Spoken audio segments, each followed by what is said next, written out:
Hello guys, welcome to my channel Gaurav Singh. और आज हम दोबारा से पढ़ने जा रहे हैं नेशनलिज्म इन इंडिया क्लास 10 का हिस्ट्री का चैप्टर नंबर 2।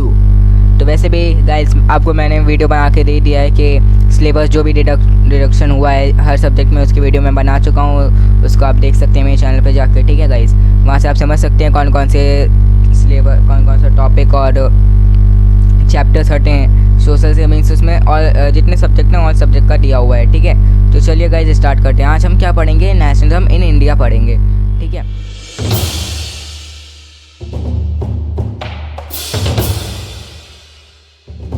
ठीक है, चलिए स्टार्ट करते। Simon commission, Indian स्टेटरी commission. अब देखिए, it was a स्टेटरी commission set up by British under the sir John Simon.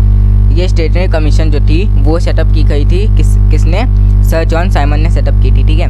Second, it was asked to study the constitutional system in India and suggest changes. अब उसका क्या काम था कि constitutional system जो India का है उसमें स्टडी करे और कोई भी अगर चेंजेस हों तो उसे सजेस्ट कर सकते हैं। फिर Indian oppose the Simon commission because. अब देखिए इंडियन ने साइमन कमीशन को अपोजिशन में क्यों लिया? पहला, all the members of the commission were English man, there was no Indian, ठीक है। उसमें से जितने भी थे वो सब इंग्लिश मैन थे, मीन्स ब्रिटिशर्स थे, और वहाँ पे इंडियन का आदमी कोई भी नहीं था। दूसरा, it did not provide any hope of swaraj to Indian. वो कोई भी स्वराज का होप भी नहीं प्रोवाइड कर रहा था इंडियंस को, ठीक है। तो ये तो हमारा क्या था? साइमन कमीशन था। फिर आता है Lahore Congress of 1929। The Congress session was held at Lahore in 1929 under the presidentship of Jawaharlal Nehru, ठीक है। कांग्रेस सेशन हेल्ड हुआ था लाहौर में 1929 में, किसके अंडर में? Under the presidentship of Jawaharlal Nehru. अब फॉलोइंग डिसीजन वर टेकन, वहाँ पे कुछ डिसीजन लिए गए थे। पहला क्या था? The Congress declared purna swaraj as its aim. Congress ने पूर्ण स्वराज को एम बना लिया था अपना। दूसरा, it was decided to celebrate 26 January every year as a independence day. 26 जनवरी को हम लोग हमेशा अपना इंडिपेंडेंस रिपब्लिक डे बनाते हैं, ठीक है। थोड़ा गलत है। फिर second, it was decided to start the civil disobedience movement to win पूर्ण स्वराज। ये डिसाइड हुआ था कि सिविल डिसोबीडियंस मूवमेंट को स्टार्ट करें ताकि हम लोग पूर्ण स्वराज को जीत सकें, ठीक है। Discuss the significance of Congress session in 1929 and freedom struggle of India. अब यहाँ क्या था? Lahore session of India national Congress of 1929 was held under the presidency of Jawaharlal Nehru. The two important decisions were taken in following, ठीक है। Lahore session in INC का हुआ 1929 में under the presidentship of Jawaharlal Nehru. वहाँ पे डिसीजन लिए गए। पहला क्या था? The attainment of the complete independence, means it was declared in this session that the chief goal of the Indian National Congress was the attainment of complete independence, means पूर्ण स्वराज। हम लोगों को complete independence लेनी है, ठीक है। वो गोल बना लिया था INC ने। Second, it was decided to launch the civil disobedience movement under the leadership of Gandhiji to get the complete independence, and it was decided in the session to celebrate 26 January as the Republic Day all over the country. Because of its significance, the same day was chosen as the Republic Day of the Indian, means Independence Day जो था ही, अब उसका significance हो गया कि उसी दिन same दिन रिपब्लिक डे भी बनाया जाता है, ठीक है। हम लोग 26 जनवरी को अब रिपब्लिक डे मनाते हैं, ठीक है। इंडिपेंडेंस हम 15 अगस्त को मनाते हैं। फिर आता है सॉल्ट मार्च, मीन्स सॉल्ट सत्याग्रह, ठीक है। सत्याग्रह आपको पहले मैं बता ही चुका हूँ, वो गांधी जी ने स्टार्ट किया था, ठीक है। वो पहले उन्होंने साउथ अफ्रीका में स्टार्ट किया था ब्लैक्स के लिए, और उसके बाद फिर वो इंडिया में आए, पेजेंट्स के लिए और भी बहुत सारे स्टार्ट करेगा मूवमेंट। फिर Gandhi decided to inaugurate the civil disobedience movement by breaking the salt law. उन्होंने इनॉग्रेट किया गांधी जी ने civil disobedience movement by breaking the salt law, ठीक है, salt law. Second, Gandhi ji and 78 of his followers, mean Gandhi ji और उनके साथ जो 78 लोग थे, started a march on foot from Sabarmati Ashram to Dandi, means Dandi march. उन्होंने एक मार्च स्टार्ट किया, मीन्स पैदल ही वो चल पड़े। कहाँ से? साबरमती आश्रम से चले और दांडी मार्च तक, ठीक है। On 6 April 1929 they reach Dandi, वो दांडी पहुँच गए 1929 में 6 अप्रैल को। And Gandhi ji prepare salt by using a sea water, broke the salt and inaugurated the movement. और उन्होंने सॉल्ट बनाया सी वाटर के अंदर का, ठीक है, और सॉल्ट लॉ को ब्रेक करके मूवमेंट को इनॉग्रेट किया। फिर the government imposed heavy tax on salt, more over the production of salt was the monopoly of the government, ठीक है। The government impose the heavy tax, government ने heavy tax लगा दिया, impose कर दिए सॉल्ट पे। So the price of the salt was very high, tax लगने तो प्राइस तो उसका जाएगा ही हाई। और फिर therefore Gandhi ji oppose the salt law, means ये सॉल्ट लॉ में हुआ था कि प्राइस हाई हो गया था सॉल्ट का। फिर आते हैं the main feature of the civil disobedience movement. अब ये क्या है? Gandhi ji led a march on 4th from Sabarmati to Dandi, जैसे कि हम जानते हैं। He broke the salt law at Dandi and inaugurated the movement, ठीक है। फिर the people broke salt law in many places, बहुत ही सारे पीपल ने भी ब्रोक किया, ऐसे सॉल्ट लॉ को तोड़ दिया। फॉरेन गुड्स वर बॉयकॉटेड, ठीक है। Liquor shops were picketed, government servant resign their job, government servant जो थे उन्होंने भी रिजाइन कर दिया। फॉरेस्ट लॉ वर ब्रोकन, फॉरेस्ट लॉ भी हटा दिए गए। People refuse to pay taxes, people ने भी रिफ्यूज़ कर दिया कि हम टैक्स नहीं पे करेंगे।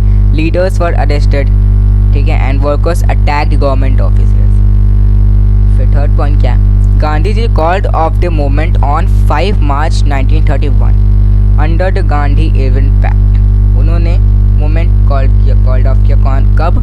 5 मार्च को 1931 में under the Gandhi Irwin pact, and he agreed to attend the second round table conference, और उन्होंने एग्री कर लिया सेकेंड राउंड टेबल कॉन्फ्रेंस को अटेंड करने के लिए। It was restarted when Gandhi ji returned from London, ये फिर से हुआ, लेकिन कब हुआ? जब गांधी जी लंदन से वापस आ गए।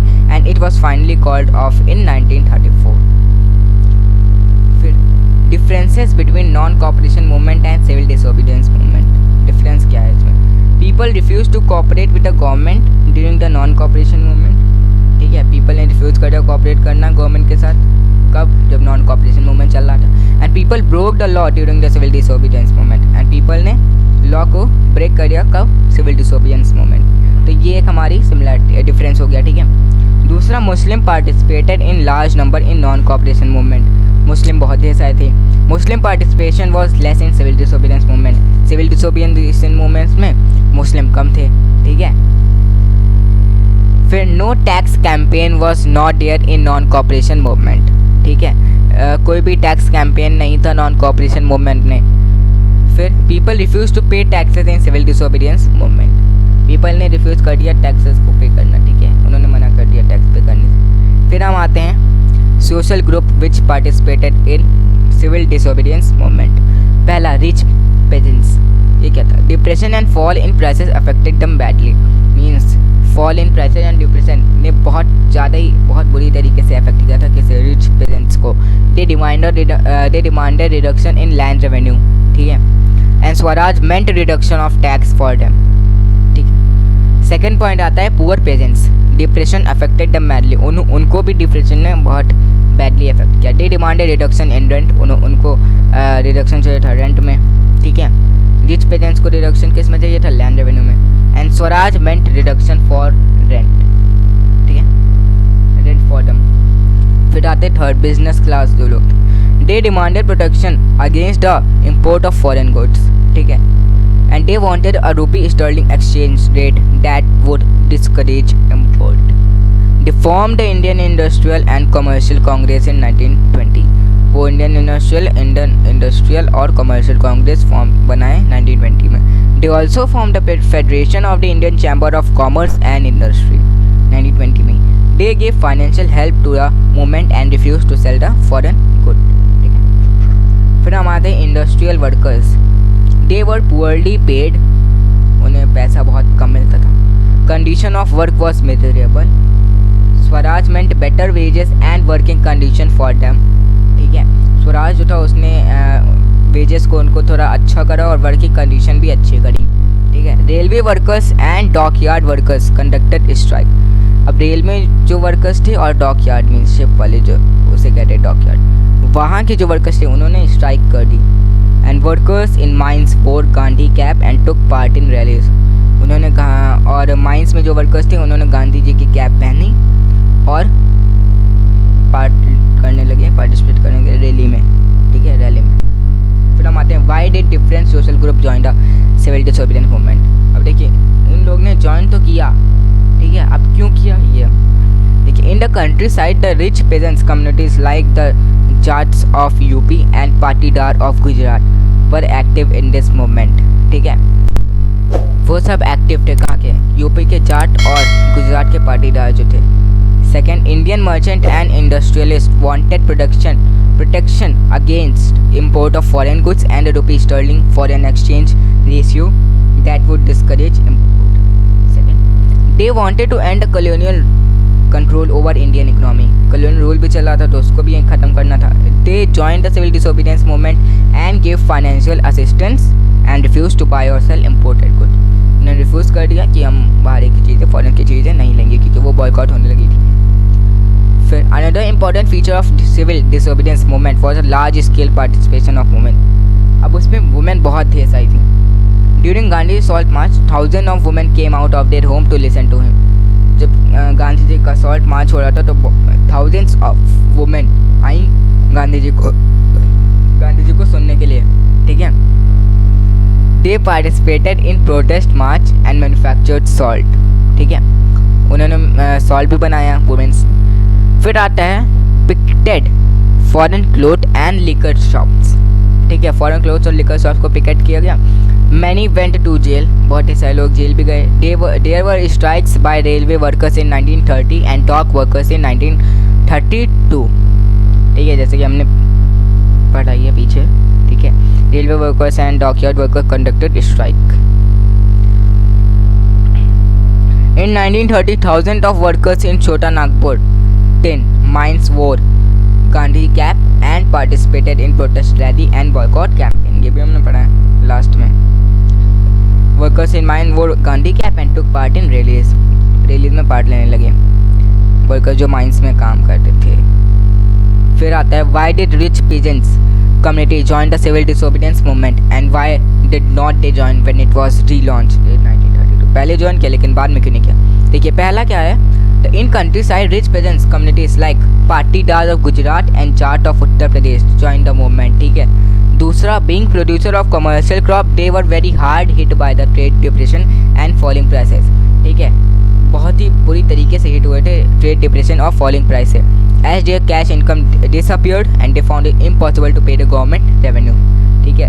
वो गवर्नमेंट रेवेन्यू को पे नहीं कर सकते थे, इम्पॉसिबल होने लगा था क्योंकि उनके पास कैश तो खत्म हो रहा था क्योंकि प्राइस बहुत नीचे चला गया था, ठीक है। इकोनॉमिक स्टेटस बहुत कम हो गया था उस समय। Third point, the refusal of the government to reduce the revenue demand led to wide spread resentment and these rich peasants were active in organising their communities and at time forcing reluctant members to participate in the boycott programmes. फिर for them fight for swaraj was struggle against high revenue. अब उनके लिए क्या था, जो स्वराज के लिए जो फाइट थी बहुत ही स्ट्रगल थी, किसके अगेंस्ट में, हाई रेवेन्यू के अगेंस्ट में। फिर but they were deeply disappointed when the movement was called off in 1931। बहुत ही ज़्यादा डीपली डिसअपॉइंट हुए जब मूवमेंट कॉल्ड ऑफ बंद खत्म हुआ 1931 में, without the revenue rate being revised, ठीक है। And therefore when the movement was restarted in 1932 many of them refused to participate, उन्होंने मना कर दिया।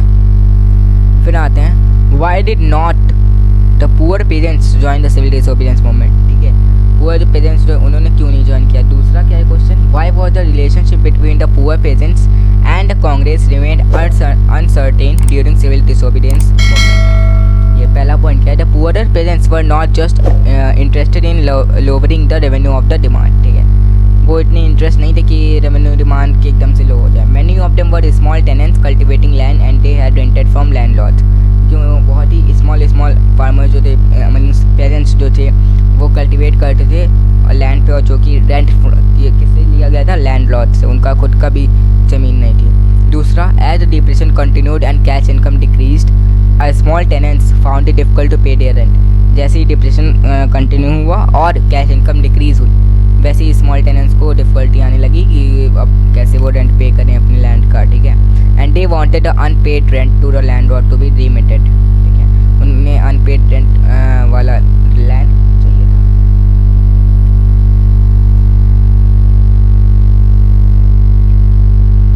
Third point, They joined a variety of radical movement often led by the socialist and communist. They joined a variety of radical movement जो कि किसने led किया था, किसने किया था, socialist and communist. Fourth, Congress did not want to upset the rich peasants and landlord and was unwilling to support no-rent campaign of poor peasants in most places. So the relationship between the poor peasants and the Congress remained uncertain. अब देखेंगे why did business class support the civil disobedience movement. दूसरा question क्या है, why did industrial working classes not participate in the civil disobedience movement in large number. First, the Indian merchant and industrialist wanted protection against import of foreign goods and rupee sterling foreign exchange ratio that would discourage import. Second point, they wanted to end the colonial rule under the over the Indian economy, and they joined the civil disobedience movement and gave financial assistance and refused to buy or sell imported goods.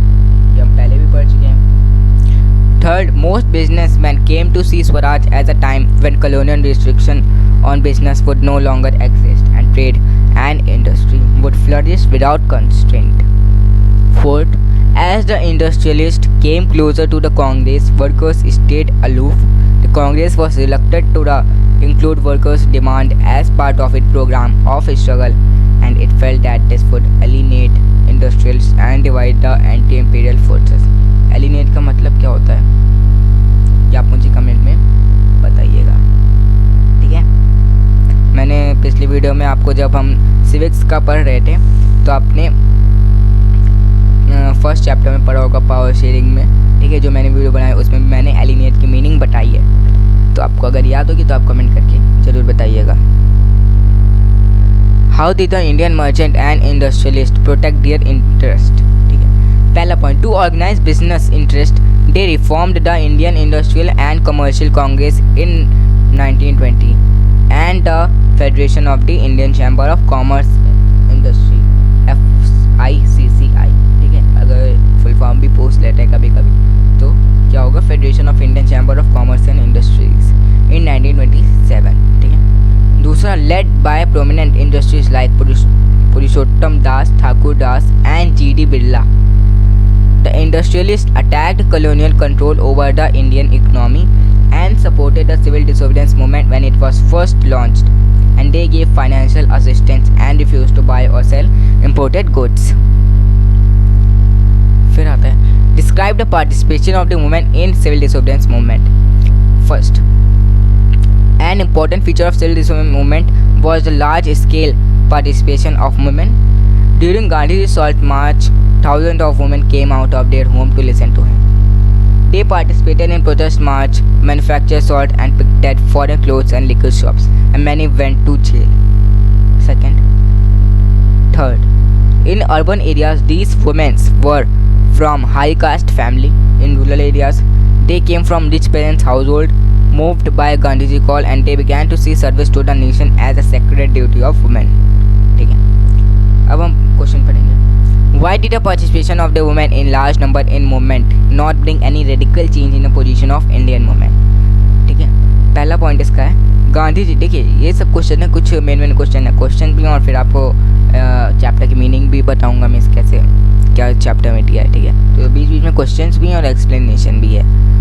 Gandhi ji was convinced that it was the duty of women to look after the home and heart, be good mothers and good wifes. Second, and for a long time the Congress was reluctant to allow women to hold any position of authority within the organization, and it was keen only on their symbolic presence. अब हम पढ़ेंगे main contributions of the civil disobedience movement. ठीक है, main contribution क्या था. देखिए, civil disobedience movement was the first struggle to win पूर्ण स्वराज और कंप्लीट इंडिपेंडेंस. ठीक है, second, it was based on the non violent satyagraha पे बेस्ड था. Gandhian ideas were widely followed. ठीक है, गांधी जी के आइडिया को बहुत ज़्यादा लोग फॉलो करते थे. Women participated in large numbers in this movement. ठीक है, it was a real mass movement. Mass movement means बहुत बड़ा मूवमेंट होगा, तभी तो मास कहते हैं. Different social groups participated and it was an open challenge to British rule. The people openly disobeyed law. अब हम देखेंगे main limitation of the civil disobedience movement. Dalit did not participate in the civil disobedience movement because the Congress did not give importance to their demand. Congress जो थी दलित के demand को importance नहीं देती थी. Second, many Muslims did not participate in it. They thought that the Congress was moving close to the Hindu Mahasabha. Means Congress सिर्फ हिंदू पे ही ध्यान दे रही है. तीसरा, communal riots occurred in many places. Disunity between Hindu and Muslim started. Disunity start हो गई हिंदू और मुस्लिम में. Fourth, industrial workers participation was minimum. Industrial workers भी बहुत कम ही थे. Efforts made by Gandhi ji for the upliftment of Dalit. देखिए पहला, Gandhi ji was against untouchability. He said that the Swaraj would not come for 100 years if untouchability was not abolished. ठीक है, अगर स्वराज अगर untouchability नहीं हटी तो स्वराज 100 साल तक नहीं रहेगा.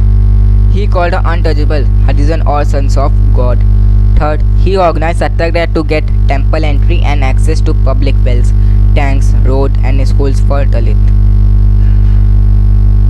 He cleaned Harijan colonies and his ashram, and there was no caste feeling. Fifth, he asked the upper Hindu to give up inhuman practice of untouchability. अब हम देखते हैं Gandhi ji versus Ambedkar. Dr. Ambedkar demanded separate electorate for the Dalits. He thought that a share in political power would help in upliftment. Gandhi ji opposed separate electorate. He thought that it would create disunity, so they clashed in the second round table conference. अब हम देखते हैं Poona pact क्या था. It was signed between Gandhi ji and Ambedkar in September 1932. Gandhi ji brought an end to his fast and he accepted a demand for reservation of seats for Dalit in legislature. ठीक है, and Ambedkar agreed to give up the demand for separate electorate. Cultural factor and identity which created a sense of collective belonging among the people of India. Image of Bharat Mata. पहला, Bankim Chandra Chattopadhyay created the image of Bharat Mata. उन्होंने भारत माता की photo बनाई थी. Abhinandan Nath Tagore painted her image. उन्होंने paint किया था photo को. Bharat Mata looked like a sanyasini. She is calm, divine and spiritual. Devotion towards her become a proof of nationalism. ठीक है, इमेज ऑफ भारत माता. ये जो इमेज है ये भारत माता की जी इमेज है. ठीक है, Vande Mataram. It was a prayer to Bharat Mata written by Bankim Chandra Chattopadhyay. ये एक प्रेयर थी भारत माता को रिटन की गई थी. किसने की थी? बंकिम चंद्र चट्टोपाध्याय ने. Vande Mataram. Vande Mataram became the war cry of Indians and it was later included in novel of Anand Math. ये देखिए, वंदे मातरम, सुशलाम सुफलाम मलयजल शीतलाम, है ना, ये थे बंकिम चंद्र चट्टोपाध्याय. और ये भारत माता जी की फोटो. National flag. अब ये क्या? ड्यूरिंग द स्वदेशी movement a try colour flag red green and yellow जो कि was developed and it has 8 lotus representing the 8 provinces of British India and it also had crescent moon which represented Hindus and Muslims. ये एक flag था उस समय. 1921 Gandhi ji designed the Swaraj flag and it was also a tricolor flag, red, green and white, and it had a spinning wheel which represented the Gandhian idea of self help. ठीक है, अब देखिए ये main है. ये पूछ सकते हैं कि मतलब जो फ्लैग में जो व्हील थी वो किसे डिस्क्राइब करती है. ठीक है, तो उसे आप लिख सकते हैं. It had a spinning wheel which represent the Gandhian idea of self help. Flag became a symbol of nation and it created a feeling of oneness and people carried flag in protest marches and rallies. ठीक है, ये देखिए ये India का पहले ऐसे था. ठीक है, वंदे मातरम और ये हिंदू मुस्लिम वाला और ये लोटस है. ये गांधी जी का चरखा वाला है. Rediscovery of India's past. फिर से एक बार डिस्कवर करते हैं इंडिया का पास्ट का. The British considered Indian backward and primitive and they said that the Indians were not capable of ruling themselves. India इतने कैपेबल नहीं है कि वो अपने आप को रूल कर सकें. इन 19th century some educated Indian started the effort of rediscover India great achievement and they rediscovered the achievement made by the Indians in art, architecture, science, maths, religion, culture, law, philosophy, craft and trade. बहुत ही सही चीज़ें थी. Knowledge about the great achievement of Indians created national pride, self-confidence and patriotism among the Indians. ये देखते हैं folklore of southern India, ये एक book है। Revival of folklore, nationalist to the villages to collect the folk songs and legends. Second, Rabindranath Tagore collected a number of folk songs and legends. Third, in Madras, Natesa Sastry published a 4-volume collection of Tamil folk tales, the folklore of southern India. इसे हम कहते हैं Tamil folk tale. Folk song and legends gave a true picture of Indian culture. They showed their all thoughts and characteristics of Indian. Fifth, they created national pride among the people. So guys, यहाँ पे हम ख़त्म करते हैं अपने chapter को। तो चलिए गाइस, आज वीडियो में इतना ही, और यहाँ पे हमारा पूरा chapter nationalism in India chapter number 2 class 10 history का ख़त्म होता है। तो गाइस, आप मुझे कमेंट में बताइएगा कि आपको चैप्टर कितना समझ आया, कितना नहीं आया। कोई भी डाउट हो तो आप उसे कमेंट में भेज सकते हैं, मैं डाउट सॉल्व कर दूँगा। आप इंस्टाग्राम पे भी फॉलो कर सकते हैं, ठीक है। तो चलिए गाइस, आज के लिए इतना ही। Okay, bye bye, Vande Mataram.